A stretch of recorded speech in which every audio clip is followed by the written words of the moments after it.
Hi hello welcome back to my channel. So ഇന്നത്തെ നമ്മുടെ video എന്താണെന്ന് വെച്ചാൽ നമുക്ക് ഹെയർ കളർ ചെയ്യാൻ പോവാം. അപ്പം ഞാനും അമ്മയും കൂടെ പെട്ടെന്ന് കാറെടുത്ത് ഒരു ഉച്ചയായപ്പോൾ മഴയൊക്കെ ഒന്ന് കുറഞ്ഞപ്പോൾ ഞങ്ങൾ നേരെ നമ്മുടെ വീടിൻ്റെ അടുത്തുള്ള സ്റ്റുഡിയോ ടീ എന്ന് പറയുന്ന സലൂണിൽ പോയി. After a lot of discussions അവസാനം ഞാൻ ക്രാൻബെറി റെഡ് എന്ന് പറയുന്ന ഒരു ഷെയ്ഡ് അങ്ങ് ട്രൈ ചെയ്യാമെന്ന് വിചാരിച്ചു. കുറേ കാലമായിട്ട് എൻ്റെ ഹെയറിൽ ബ്ലോണ്ട് തന്നെയായിരുന്നു. അപ്പം ഞാൻ ഒരു റെഡ് ടോൺ പിടിച്ചാലോ എന്ന് വിചാരിച്ച്. എനിക്ക് നല്ല ടെൻഷൻ ഉണ്ടായിരുന്നു, എന്താവുന്നൊന്നും എനിക്കറിയില്ലായിരുന്നു. സോ ഫസ്റ്റ് ടൈമാണ് ഞാൻ അങ്ങനത്തെ ഒരു ഷെയ്ഡ് ട്രൈ ചെയ്യാൻ പോണത്.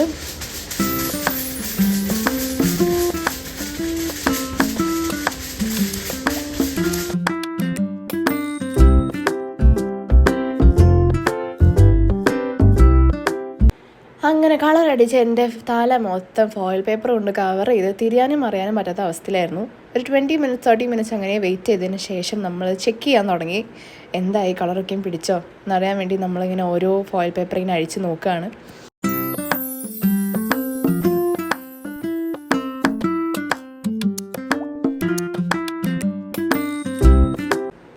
കളറൊക്കെ ഓക്കെയാണ്, നമുക്കിന്ന് വാഷ് ചെയ്യാൻ പോകാമെന്ന് പറഞ്ഞിട്ട് നമ്മൾ വാഷ് ചെയ്യാൻ വന്നു. അങ്ങനെ നമ്മുടെ ഹെയർ വാഷൊക്കെ നമ്മൾ ഡ്രൈ ചെയ്യാൻ തുടങ്ങി. എനിക്ക് ആക്ച്വലി കുറച്ച് ടെൻഷൻ ഉണ്ടായിരുന്നു, ബിക്കോസ് ഞാൻ ഇങ്ങനത്തെ ഒരു ഷെയ്ഡ് ഇങ്ങനെ ആദ്യമായിട്ട് ട്രൈ ചെയ്യാണ്. സോ ഇതാണ് നമ്മുടെ ഷെയ്ഡ്. ഇതൊരു വെറി കൈൻഡ് ഓഫ് ഒരു ഷെയ്ഡാണ്. കുറച്ച് ഇയേഴ്സായിട്ട് ഞാൻ എൻ്റെ ഹെയറിൽ ബ്ലോണ്ട് തന്നെയാണ് എപ്പോഴും അടിച്ചുകൊണ്ടിരുന്നത്. അപ്പോൾ ഒന്ന് കളർ മാറിയപ്പം എനിക്കിത് ഭയങ്കരമായിട്ട് ഇഷ്ടപ്പെട്ടു.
നിങ്ങൾക്ക് ഈ hair colour video and hair colour ഇഷ്ടപ്പെട്ടോ ഇല്ലേ എന്നുള്ളത് കമൻറ്റ് ബോക്സിൽ അറിയിക്കുക.